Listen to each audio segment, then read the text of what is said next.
Today's lecture will be on the arm. I don't know why that's perfect. Okay, so everyone welcome. Hope you had a fun, safe Halloween. Today we're going to give more information about the actual arm. And before I start on that, I'm going to show you how to tone paper. So today in class, your drawing is going to be working on tone paper. And let's see if I can get that so that you can see that as well.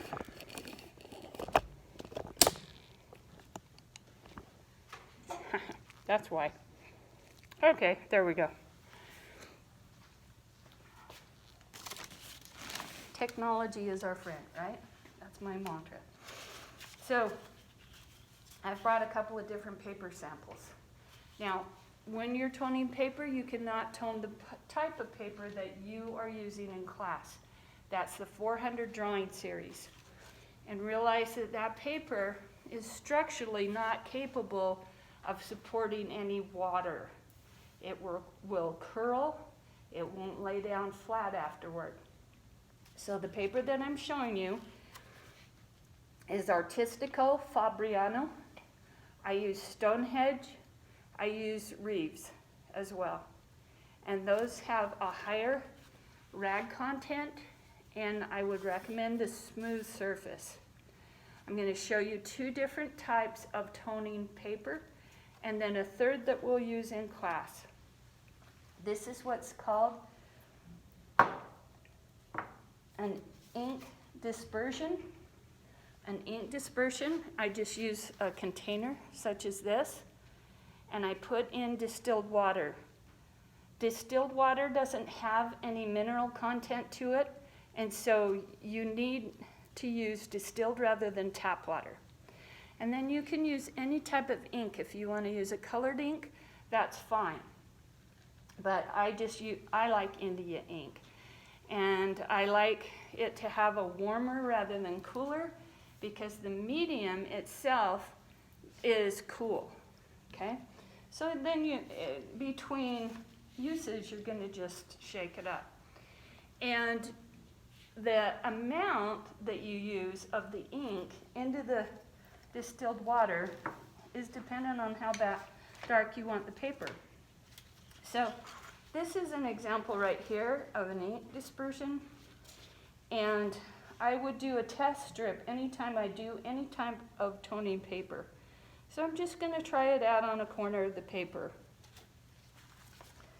All right, so this is the ink dispersion. And you just use a watercolor brush and wash that onto the surface. Try not to get a ton of striations. Notice how that's warm rather than cool. This is the brush that I'm using. It's one by Royal Lang & Nickel, and it's a 1-inch. There's nothing magical about the brush. It's a standard watercolor brush, and I just happen to like that brand.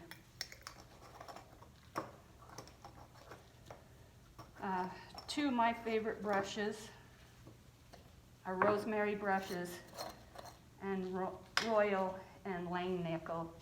That's this brush. So, and I also like silver brushes as well. Okay, so this is called a graphite dispersion.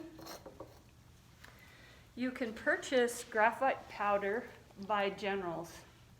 Again, you're using distilled water, and you're just kind of shaking up that artifact. Do a test strip so that you know how dark this is going down before you put it on the paper. So I like that. Notice that the ink dispersion is much cooler in temperature, and for some drawings I would like that.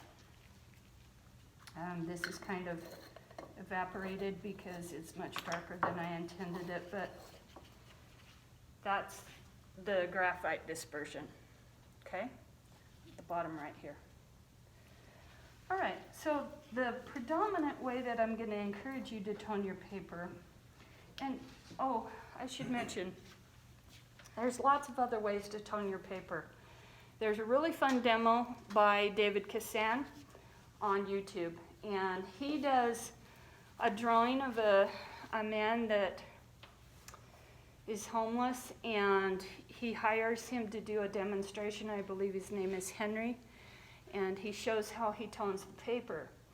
Now, I've tried this before, and it's a lot of fun, but he uses Dreadnought Gray paper, so it's already toned, and that's by Canson. And then he staples the paper to Masonite. And the thing that I don't like about that is as I'm drawing, I'll catch my fingers on the staples. And so that's not real comfortable. But other than that, I like that. So he takes a cup of coffee. I don't drink coffee, but I will use it to tone paper. And toning the paper gives this warm richness to this cool gray. I love the paper surface. And you can throw it on with a brush, you can use a toothbrush, you can use, I've used the top of bottles, the rings on a mason jar to create circles. It's really fun. And then it drives in a real creative surface. You work on top of that. Now the way that you're gonna work today is you're gonna work with a reductive process. And let's see if I can rotate this note.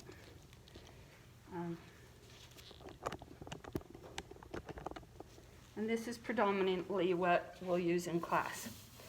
So you'll have to have a t-shirt. This is one that my husband donated, and I've used it for years. So it's not something that wears out. Then you have to have your chamois. This is not an option. You need to use a chamois when you're using charcoal. And the process is that you use your paddle and sharpen your pencil points and keep all of that artifact. I like this by Neutrum the best. I'll sharpen that charcoal, and then this is the one thing that I encourage students not to do. I know that some of you have been trained this way. I don't ever recommend going against one of your other instructors, but they'll often take charcoal, and I'll see this if a student hasn't seen the demonstration, they'll come in and start doing this. Now, what that does is it embeds the charcoal into the surface, so it's very difficult to pull that out. So as a reductive process, we don't want that. So you're going to sprinkle your artifact around your paper artfully. You're kind of in the splash zone, sorry.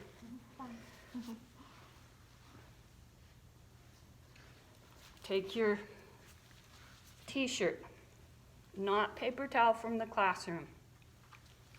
The paper towel from the classroom is not good for you for this. It's good for other things, but not this. I'm not really getting that in.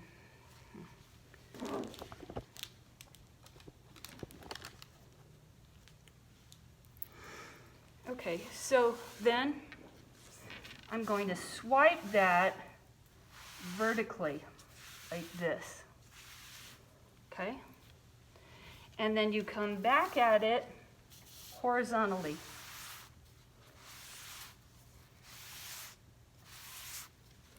Then you take the rest of your artifact, come over the garbage can, sprinkle it into the garbage can, and there you have a beautiful surface to work on. And notice that it's got striations in it, but it's kind of unique and beautiful. And the very most important thing is it allows you to work into it. So if you've got your initial drawing, right, and you're getting this basic sphere that I keep stressing the importance of the sphere to you, and then you're going to take your chamois and you're going to pull out your light zone. So you're going to create that value pattern that we've talked about last week. You're going to have what is in light and what is in shadow. And generally speaking, that's 2/3 light, 1/3 shadow. That's classic lighting. Any questions about toning the paper? Yes, Sam? The chamois, if we use it a lot and it gets like really dirty, will it just continue working or can you wash it? I've taught here for 28 years. I've had this chamois for 28 years. One time I had a student that laundered, put it in a washing machine, totally destroyed it. Do they get dark? Yes. And you just got to get to the point where I've had this one as long, and they become very supple. So they're easy to use. And I wouldn't worry, because if they get dirty, the very next time you use them, they're going to get dirty again. So don't worry about that aspect of it, please, because... So we wouldn't have to worry about it leaving all graphite on the paper then? Like, will it pick up as much as a clean one would? Yes. Okay. Yeah. I mean, you can take it outside and shake it out, but I've never had a problem picking up. That's a good question, Sam. All right, so now we're going to get back to the arm. So the basics of what I want you to learn about the arm today, I've put up a drawing here.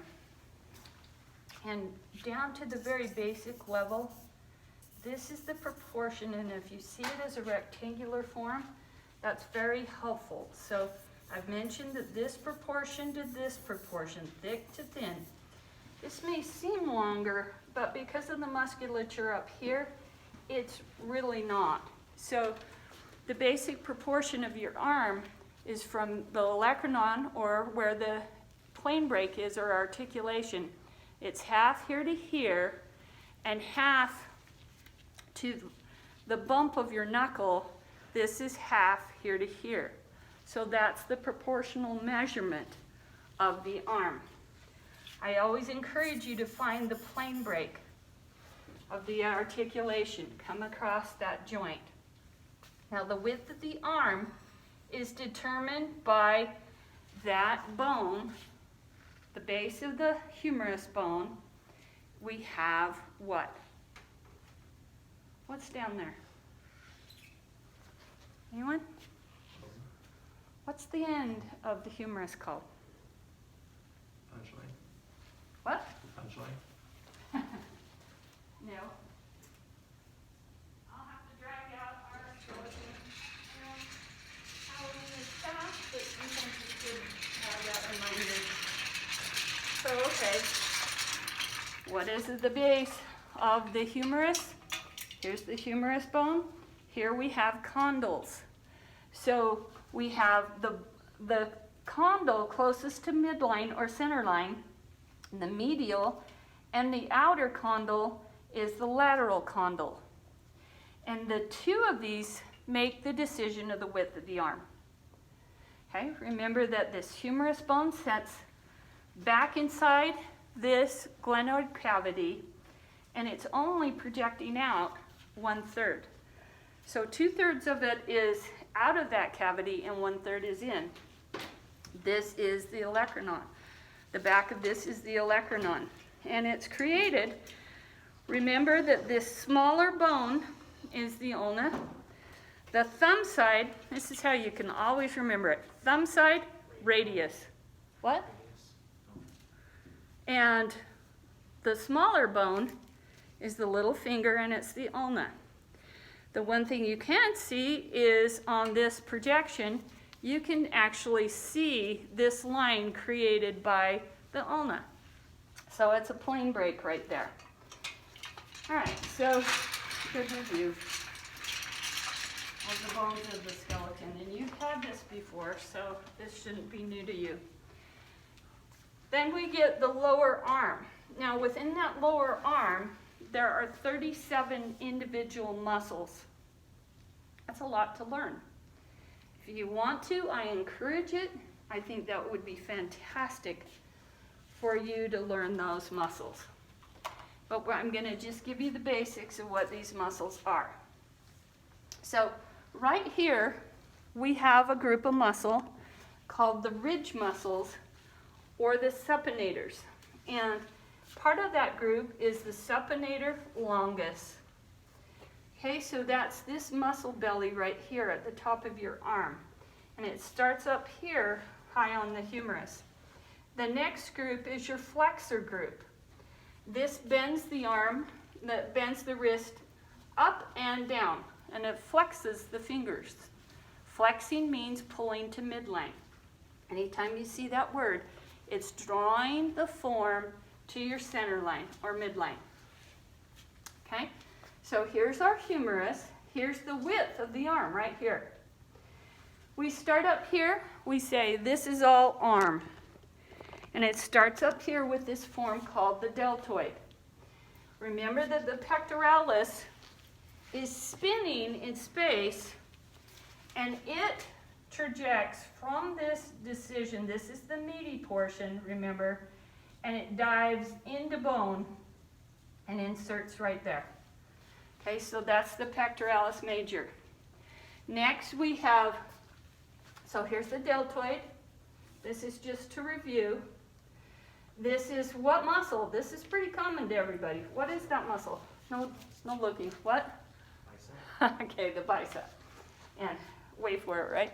Okay, so what muscle group is right here? Tricep. Excellent. Now, what is the decision right here that we're looking for as artists? What's important about that decision? Give you a second to think about it. Anyone? Okay, that's that high to low that we're always searching for, high to low. And everything past that point becomes what? Tendon. Okay? So the tendons then go into the hand. Okay? So those are the basics. Now, I'm going to turn you to this. So we've got this handout right here, this drawing that I've done for you. And I want to make sure that you are familiar with this term. So this is supination, and it means, the way that I memorized it is if you cupped your hands, it's like a bowl of soup. Supinator. Okay? So when that pronates, that's when the bone comes over the top, rotates, and comes up over the top. And you can see that really well in this drawing by Sabin Howard. I love this drawing. It's one that I find extremely helpful. So in supinations, those bones do not cross over. When it pronates, they do. Come up and study that closely so that you understand that concept. Okay, so we've got thick to thin here. We are coming up from the shoulder height. Remember that the deltoid muscle originates up here on the clavicle. Here's the AC process. Here's the line of the deltoid muscle. And it's coming over that speed bump right here of what? What is it coming over? And you can see that in your drawings. You don't want to overly stylize that. That's the head of the humerus, okay? And then again, we get these muscle groups joining on top of this. Here's the bicep, here's the tricep, and there's 3 heads to the tricep, hence the name, tricep. Okay, so when we look at this, it's subdivided right here, and you'll see this to this, and this is the supinator group, this is the flexor group. The back of your arm is the extensor group. Supinator, flexor, extensor. Okay? Very simple. So here we're looking at a back view of the arm.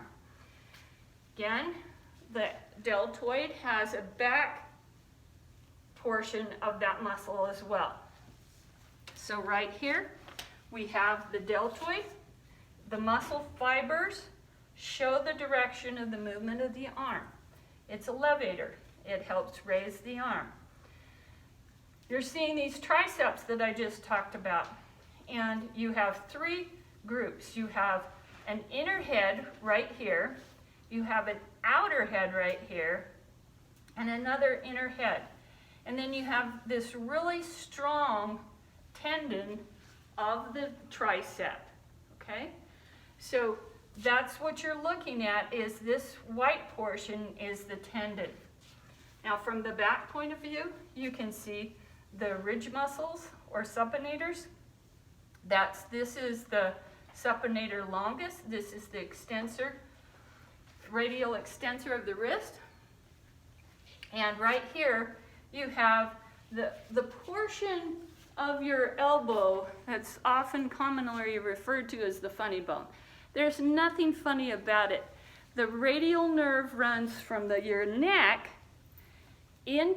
over this little convex area, concave, not convex, this little groove, and that comes clear from the top of your neck down.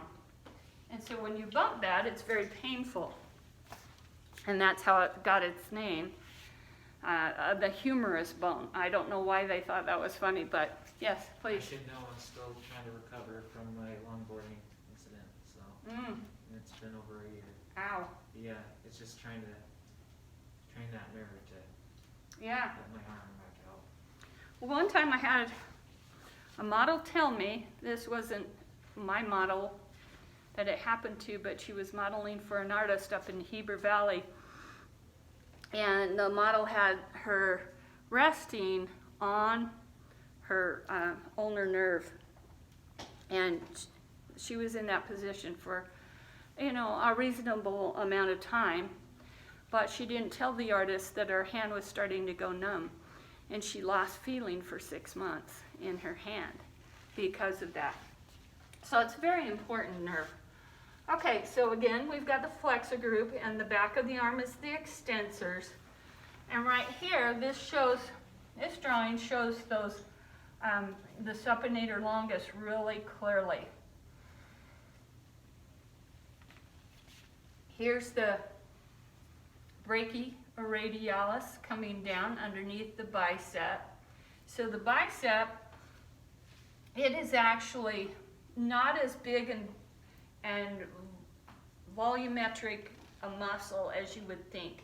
It sits on top of the brachialis. So what we're often seeing, this brachialis anticus, is right here. So it's filling that space. So here's the bicep, here's the brachialis.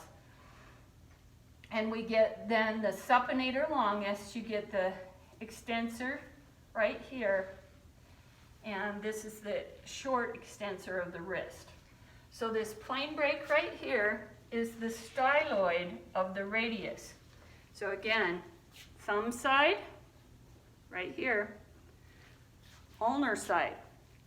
But this whole box, this whole unit, is this little box-like form called the radius. And the hand comes off of that distance, okay? So this is really important to understand, this three-dimensional nature and how important that styloid is, because it really informs the proportions of the hand. Okay, let's move through here. Again, reviewing this. Here's the supinator group. Here's this little triangular form created by these two groups, and here is the flexor group. All right, so now right here, this is the back of the flexor group. Aren't you glad I'm just having you learn those three? Excuse me. This is the flexor group right here in this view, and the supinator group. Here's the back of the olecranon. Now this group is the extensor group, and I'll let you look at the different muscles that are listed in that group. Nothing is worse than having a lecture and starting to cough, sorry.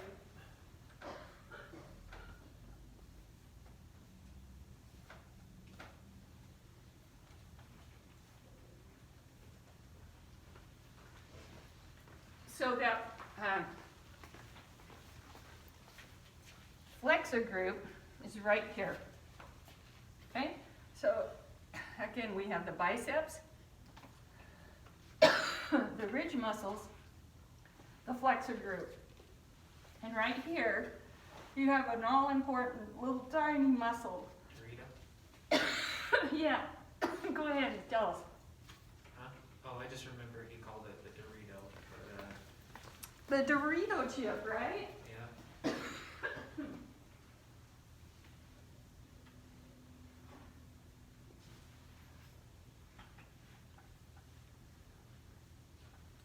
So that little muscle is called the anconeus. And it's really just a stabilizing muscle right here. So on a break, if you want to take a closer look of these muscles in the arms, but remember the most simple shapes. When you first start drawing this, if you don't capture this, then layering on the muscle won't matter. So the most important part is to make sure that you're getting the correct proportions of length. Know where the AC process is. Sight this entire line. Look for the clavicle, where that ends. Watch for where the intersection on this 2/3 mark, where that deltoid inserts onto bone. Remember that the width of the condyles is the width of the arm at that joint. It always goes thick to thin, so thick to thin, thick to thin. And that's the way the muscle's set up. Here's the styloid of the wrist, and that shows the width of the hand. Okay, so we'll do some more on the arm at another time. I think it's really helpful because there's so much complexity to the arm itself that as we're looking at these different forms, you'll take a little while to learn all these, but most importantly is I want you to observe it on the model. So our T's going to be our model today.